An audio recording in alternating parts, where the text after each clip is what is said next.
Yo, what's up guys? For today's video, ibablog natin ang kakulitan netong si Bubbles na to. Ang bilis, di ba? Naisip-isip nga namin na pwede pala to isa dito si Bubbles sa, ibang tawag dun sa obstacle. Kasi kung titignan mo, ayan may potential siya. Ayan shoo! Diba? Ulit mo talaga. O pagod na? Pagod na?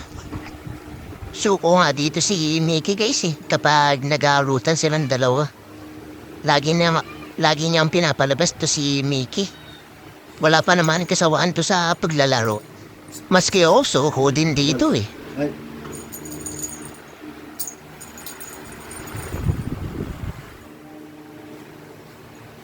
Oh, ba't mo daw inagis? Pulutin mo daw. Kung nagagis Oh, ayaw na abulin.